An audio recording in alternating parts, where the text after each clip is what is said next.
चुनाव के आखिरी चरण का समय आ चुका है। 7वें चरण में पूर्वांचल में आने वाली यूपी और बिहार की 17 सीट पर वोटिंग होनी है और ऐसे में इस बार पूर्वांचल का समीकरण क्या है, ये जानना दिलचस्प है। काशी इस बार क्यों सियासत का एपिसेंटर है? आखिरी चरण का चुनाव पूरी तरीके से मोदी पर क्यों सेंट्रिक हो गया है, एक रिपोर्ट के जरिए आपको दिखाएंगे। लेकिन उससे पहले काशी का रिपोर्ट कार्ड आपको बता देते हैं।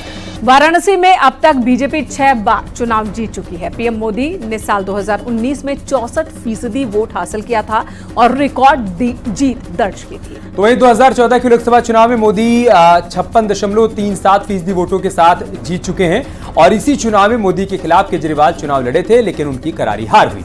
इस बार फिर वाराणसी से पीएम मोदी चुनावी मैदान में है, जहां 1 जून को मतदान है। अब आपको एक रिपोर्ट दिखाते हैं पूर्वांचल में किसकी नैया पार होने वाली है और किसकी डगमगाने वाली है।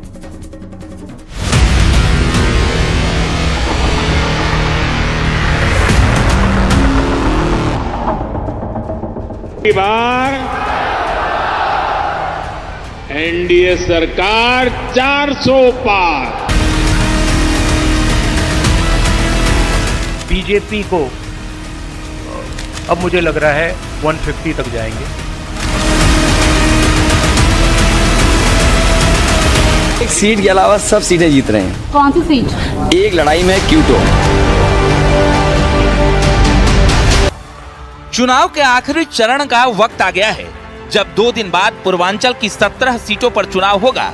इसमें 13 उत्तर प्रदेश की सीटें हैं तो 4 बिहार की, और इन्हीं गंगा किनारे अपनी अपनी नैया लिए सियासी खवैया हिचकोले खा रहे हैं। उम्मीद है, कोशिश है, आर नहीं तो पार।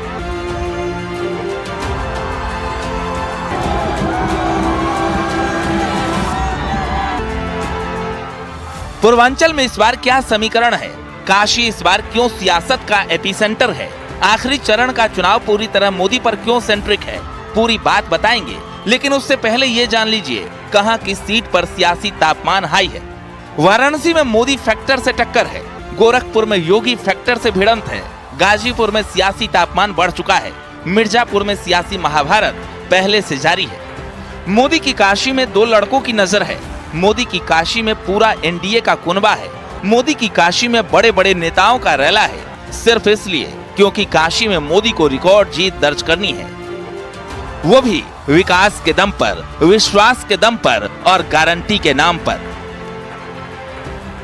हर ओर, उत्तर, दक्षिण, पूरब, पश्चिम, जहां कहीं भी आप जाएंगे तो आपको एक ही नारा सुनाई देगा, एक ही स्वर आपको सुनाई देगा।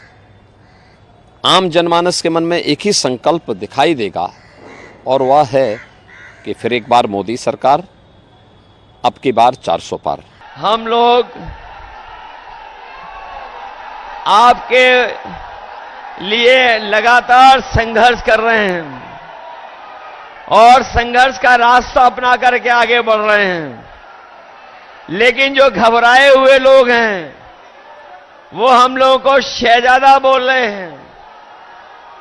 जो शहजादा बोल रहे हैं वो सुन लें कि ये इस बार दोनों शहजादे न केवल शह देने जा रहे हैं बल्कि इस बार मात भी देने का काम करेंगे।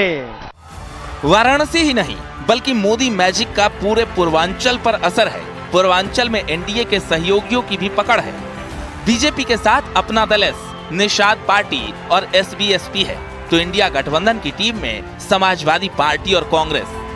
ये गठबंधन कितना असरदार, कितना दमदार है, इसे ऐसे समझा जा सकता है कि छोटे छोटे दल भी पूर्वांचल में बड़े कमाल के हैं। निषाद राजभर पटेल का खेल पूर्वांचल में खूब होता है और इस समाज के सारे नेता इस बार बीजेपी के साथ हैं। भारतीय जनता पार्टी किसी चक्रव्यूह में नहीं फंसा है विपक्ष, क्योंकि भाजपा जाति के आधार पर नहीं, विकास के आधार पर, सुशासन के आधार पर, गरीब कल्याण के आधार पर, महिला सशक्तिकरण के आधार पर, किसानों के उत्थान के आधार पर, नौजवानों के उज्जवल भविष्य के आधार पर चुनाव लड़ भी रही है, चुनाव जीत भी रही है। समाजवादी पार्टी गुंडागर्दी का पर्याय है, कांग्रेस पार्टी भ्रष्टाचार का पर्याय है। यूपी की 13 और बिहार की 4 सीटों पर वाराणसी का असर रहता है और इस सीट पर खुद असरदार नेता प्रधानमंत्री मोदी तीसरी बार चुनाव लड़ रहे हैं, जिनके विजय मार्जिन को बढ़ाने के लिए बड़े बड़े योद्धा मैदान में हैं। Bureau report, news 18।